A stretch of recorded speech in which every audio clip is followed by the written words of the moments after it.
Okay, so let's next talk about parallel and perpendicular lines and their slopes. So let me tell you the rule and then we'll explore and see if that rule is actually valid and true. Right? So if two lines are parallel, if, looking for my glasses here, if two lines are parallel, their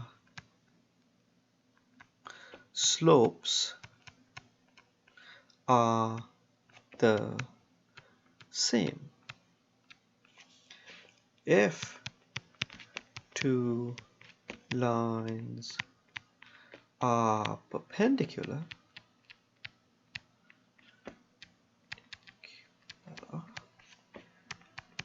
their slopes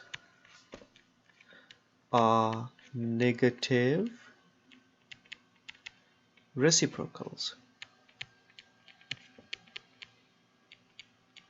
Alright, so before I get into what all that words mean, it'll be evident once we find the slopes of the pictures of the lines we have over here. So let's do this sort of the quick way. So this one here, let's pick a point right there. Let's pick that point right there. And so the slope of that blue line, this one here, has a slope of rises 1, 2, 3, and the run is 1, and we know it's going down from left to right, so it's negative. Or we could say we drop down 3 and go over 1. Let's do the same thing for the red line. This time let's pick that point and that point. So we'd go drop down 3, go over 1. So the slope of this one is negative 3 over 1. So you can see that they both have slopes of negative 3 and they are parallel lines. Slopes are the same,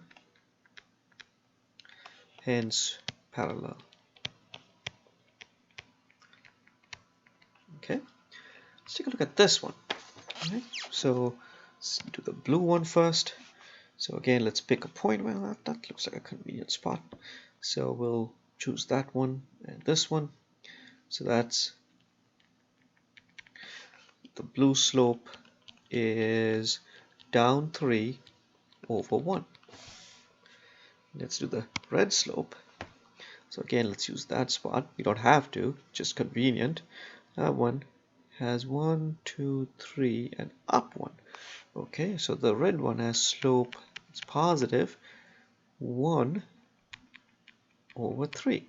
So first of all, you can sort of look at the two slopes here and understand what negative reciprocal means. Right, so the slope here is negative 3 over 1. So negative reciprocal means one is positive, the other one is negative. Right? Reciprocal means the fraction is flipped around. So in other words, this fraction has flipped around and negated to get that. Likewise, this fraction would have to flip around and negate to get that. Right? Negative reciprocal. Okay, so example, right?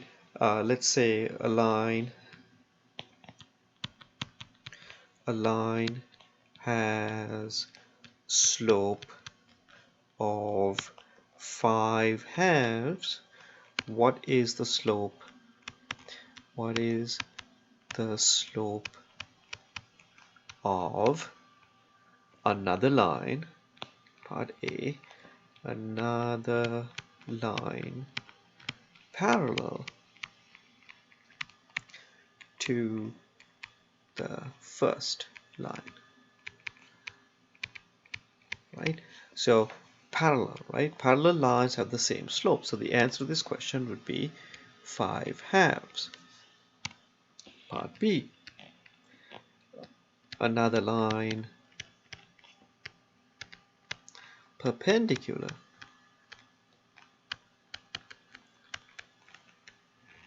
to the first line, right? Perpendicular, right? So if you're perpendicular, well, we know what we have to do. We have to flip the fraction and negate it. There you go. So that's how you find the slope. So another way to look at this is, so let's say, example, right? Given the following slopes, classify as parallel, perpendicular,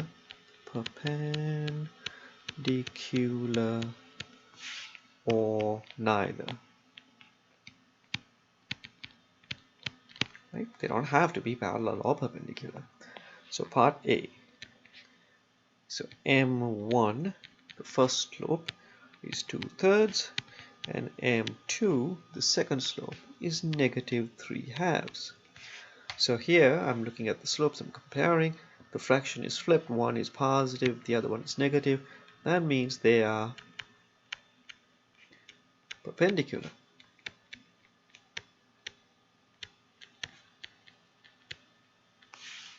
Part B. Let's say M1 is 4/7 and M2 is also 4/7. This one, the slopes are the same, so they are parallel.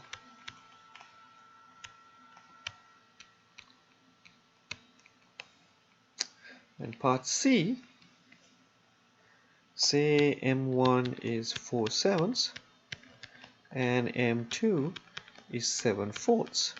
Oh, this one is tricky. Close. They have the reciprocal part, but what they don't have on this one is the negative part. So this is neither. Right? They're neither perpendicular nor are they parallel. Right? Because to be perpendicular, one would have to be positive, one would have to be negative. To be parallel, they'd have to be exactly the same. So that these slopes are not doing any of the above. Right? So one other trick little question. Let me put this as part D. What if we had m equals 0 and m equals undefined? Right? What would that be? Well, 0 means it's a horizontal line.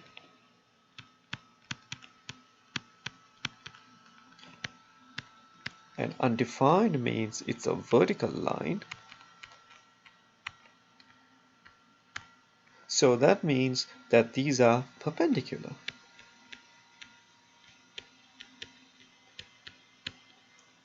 Right? Perpendicular. Because that's how they would be.